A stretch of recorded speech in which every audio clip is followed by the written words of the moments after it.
8월 16일 오늘의 말씀은 예레미야 21장 1절에서 14절입니다.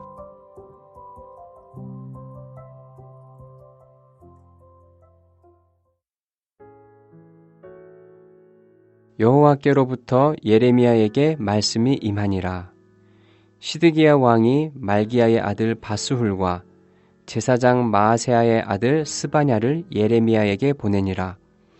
바벨론의 느부갓네살 왕이 우리를 치니 청컨대 너는 우리를 위하여 여호와께 간구하라.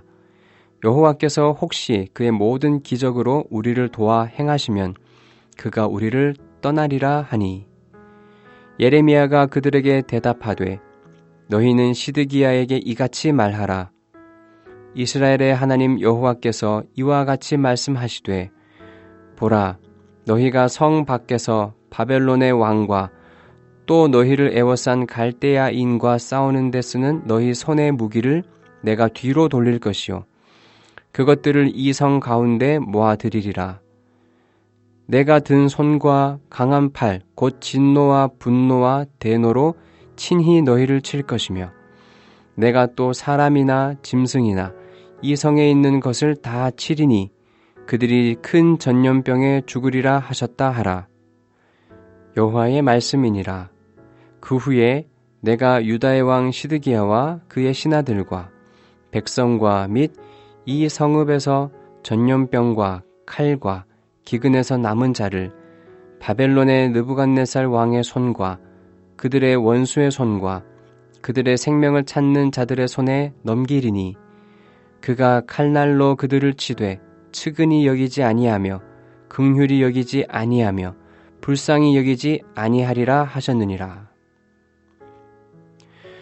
여호와께서 말씀하시기를 보라 내가 너희 앞에 생명의 길과 사망의 길을 두었노라. 너는 이 백성에게 전하라 하셨느니라. 이 성읍에 사는 자는 칼과 기근과 전염병에 죽으려니와 너희를 애워싼 갈대아인에게 나가서 항복하는 자는 살 것이나 그의 목숨은 전리품같이 되리라. 여호와의 말씀이니라. 내가 나의 얼굴을 이 성읍으로 향함은 복을 내리기 위함이 아니요 화를 내리기 위함이라. 이 성읍이 바벨론 왕의 손에 넘김이 될 것이요 그는 그것을 불사르리라. 유다 왕의 집에 대한 여호와의 말을 들으라. 여호와께서 이와 같이 말씀하시니라. 다윗의 집이여 너는 아침마다 정의롭게 판결하여 탈취당한 자를 압박자의 손에서 건지라. 그리하지 아니하면 너희의 악행 때문에 내 분노가 불같이 일어나서 사르리니 능히 끌 자가 없으리라. 여호와의 말씀이니라. 골짜기와 평원 바위의 주민아 보라. 너희가 말하기를 누가 내려와서 우리를 치리요 누가 우리의 거처에 들어오리요 하거니와 나는 내 대적이라. 내가 너희 행위대로 너희를 벌할 것이요 내가 또 수풀에 불을 놓아 그 모든 주위를 사르리라. 여호와의 말씀이니라. 한평생 하나님 말씀에 귀를 기울이고 순종하며 인생의 참 행복을 누리시는 여러분이 되시길 주님의 이름으로 축복합니다. 오늘 본문은 시드기야 왕이 예레미야에게 사자를 보내 유다와 예루살렘의 구원을 위해 기도를 부탁한 사실과 예레미야가 유다 백성들에게 전한 메시지를 보도하고 있습니다. 오늘은 본문을 통해서 하나님이 유다를 징계하신 원인과 목적은 무엇이며 예레미야를 통해서 유다에게 주신 두 가지 길은 어떤 것인지 보면서 하나님의 백성이 누리는 하나님 앞에서 어떤 태도를 가져야 하는지 함께 묵상하겠습니다. 여러분, 옛 속담에 소 잃고 외양간 고친다는 말이 있습니다. 이 말은 이미 일이 잘못된 뒤에는 후회하고 손을 써봐도 아무 소용이 없다는 그런 뜻입니다. 이것은 오늘 말씀에 유다와 시드기야 왕의 어리석은 모습과 같습니다. 어느 날 바벨론 왕 느부갓네살이 유다를 침공했습니다. 유다 왕 시드기야는 마음이 다급해졌고 예레미야에게 사람을 보내서 중보기도를 요청합니다. 하지만 예레미야는 시드기야의 그 부탁을 단호하게 거절합니다. 여러분, 하나님께 기도하는 일은 너무나 귀한 일입니다. 그런데 예레미야는 시드기야 왕의 기도 요청을 왜 거절했을까요? 2절에 시드기야가 말합니다.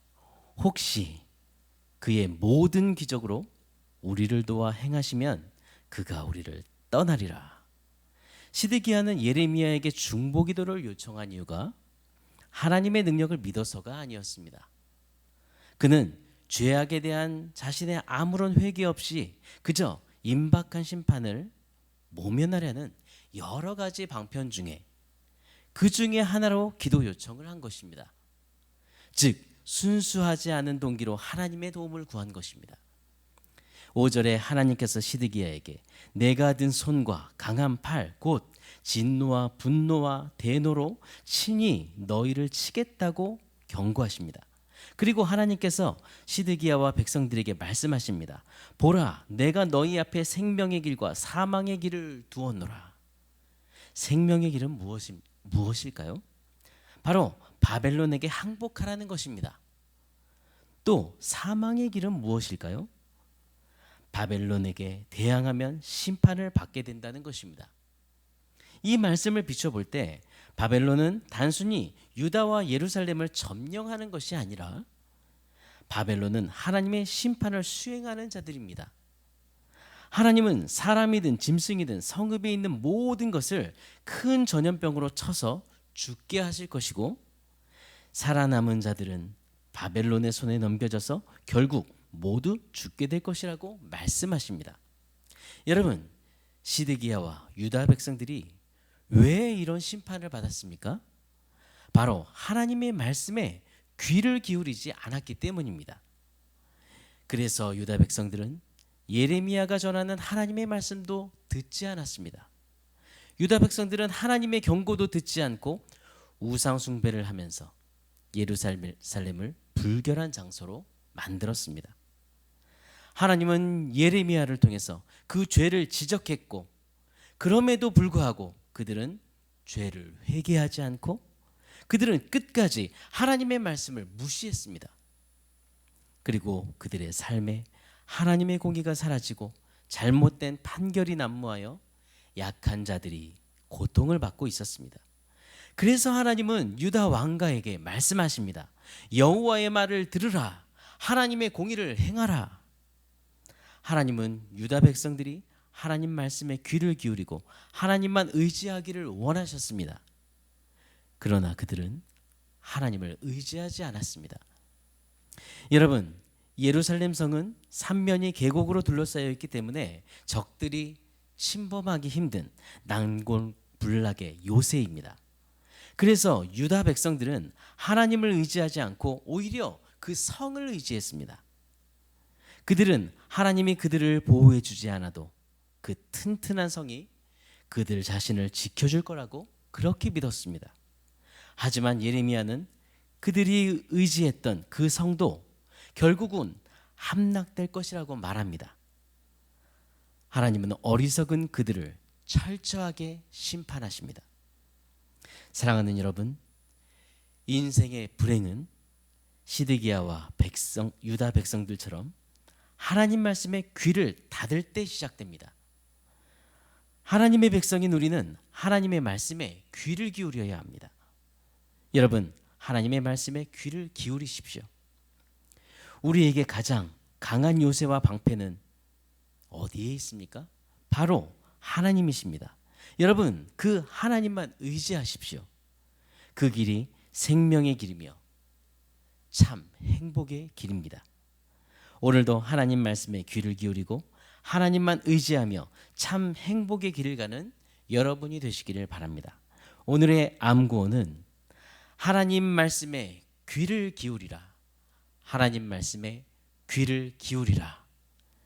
하나님 말씀에 귀를 기울이는 하루를 살도록 하나님께 은혜를 구하며 함께 기도하시겠습니다.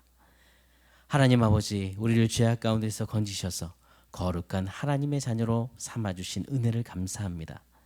오늘 들은 말씀처럼 우리가 시드기야와 유다 백성들 같이 하나님 말씀에 귀를 닫고 사는 어리석은 삶을 살지 않도록 붙들어 주시고, 하나님의 백성으로서 먼저 하나님 말씀에 귀를 기울이고 그 말씀대로 살아가며 거룩한 주님의 자녀답게 살도록 인도해 주옵소서. 이 세상 속에서 하나님이 원하시는 것과 원치 않는 것이 무엇인지 분별할 수 있도록 분별력을 주시고, 하나님을 의지하며 하나님의 말씀을 전하며 하나님의 뜻을 이루는 그런 신실한 하나님의 일꾼이 되게 해 주옵소서. 하나님 아버지, 청년일부 수련회의 모든 시간 은혜를 주신 것 감사합니다. 모든 일정을 안전하고 은혜롭게 마치도록 인도해 주심을 감사합니다.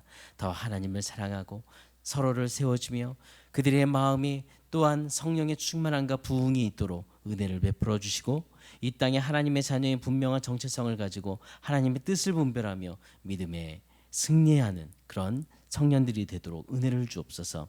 하나님 아버지, 이 세상이 하나님 말씀을 거부하고 하나님 말씀에 귀를 닫은 그런 아버지 세상이 되었습니다. 아버지, 허망한 이 세상이 아버지 하나님이여 정말 주의 심판으로 아버지 하나님이여 정말 떨어지지 않도록 하나님의 은혜를 주시기 기도합니다. 우리 나라의 어두운 현실을 또한 회개합니다. 불쌍히 여겨주시고 모든 주권이 하나님께 있사오니 주여 우리나라를 거룩한 하나님의 나라로 세워주옵소서. 악한 삶을 조장하는 악한 마귀의 계획을 파하시고 믿음의 사람들이 하나님 앞에서 하나님의 말씀을 듣고 순종하며 살아가기에 은혜를 주시며, 우리나라 백성들이 하나님이 원하시는 삶을 살고 정치인들은 하나님 하나님이 원하시는 바른 나라를 세우게 하시고 학생과 학부모와 교사들은 하나님이 원하시는 교육을 세워가도록 은혜를 주옵소서.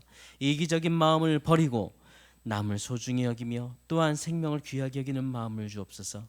하나님 아버지, 담임 목사님의 영과 육을 강건하게 붙들어 주시길 간구합니다. 모든 사역에 성령의 기름을 부어 주옵소서. 감당하는 사역들마다 몸과 마음과 생각과 성대를 붙들어 주시며 강력한 하나님의 말씀을 선포하시도록 역사해 주옵소서. 이번 주일도 말씀을 선포하실 때에 하나님의 지혜와 성령의 능력을 부어 주시고 하나님의 영광을 위해 정말 예배의 말씀이 선포될 수 있도록 인도해 주옵소서. 하나님 아버지, 2024년 세대로 20주년 온가족 캠프 준비 모든 팀들에게 은혜를 주시며 성령을 부어주셔서 가장 좋은 장소로 인도해 주옵소서. 하나님의 영광을 위한 캠프가 되도록 모든 계획을 주장하여 주옵소서. 하나님 아버지, 우리의 중보기도를 기억해 주신 감사합니다. 주님은 위대한 의사이십니다. 하나님, 우리가 간절히 부르짖는 이름을 기억하시는 주님, 신보영 권사님, 한인경 집사님, 강시숙 사미님, 이지은 전사님, 연약한 하늘 가족들을 주의 권능의 손으로 만져주시고 하나님, 몸이 연약한 가족들을 치료해 주옵소서. 모든 치료에 친히 개입해 주시고 오늘도 마음의 평안을 주시며 모든 치료 과정 중에 부작용 없고 재발이 없이 완전한 치료로 인도해 주셔서 이 모든 시간이 기도하는 우리들과 그의 모든 가족들까지도 하나님을 의지하는 그 믿음의 기회, 또 치료하시는 주님을 만나는 그 기회가 될 수 있도록 인도하여 주옵소서. 기업하는 지체들에게 오늘도 그 기업이 하나님께 영광을 돌려드리는 기업이 될 수 있도록 주님 인도하여 주시고 하나님, 하나님의 뜻을 이루며 영광을 돌려드리며 또한 하나님이 기쁨이 되는 기업이 되게 주옵소서. 사업장에 복의 복을 더하여 주옵소서. 오늘도 우리를 사랑하시고 우리의 모든 삶을 주관하시며 동행하시는 살아계신 예수 그리스도 이름으로 기도합니다. 아멘. 하늘에 계신 우리 아버지여, 이름이 거룩히 여김을 받으시오며 나라가 임하시오며 뜻이 하늘에서 이루어진 것 같이 땅에서도 이루어지이다. 오늘 우리에게 일용할 양식을 주시옵고 우리가 우리에게 죄진 자를 사하여 준 것 같이 우리 죄를 사하여 주시옵고 우리를 시험에 들게 하지 마시옵고 다만 악에서 구하시옵소서. 나라와 권세와 영광이 아버지께 영원히 있사옵나이다. 아멘.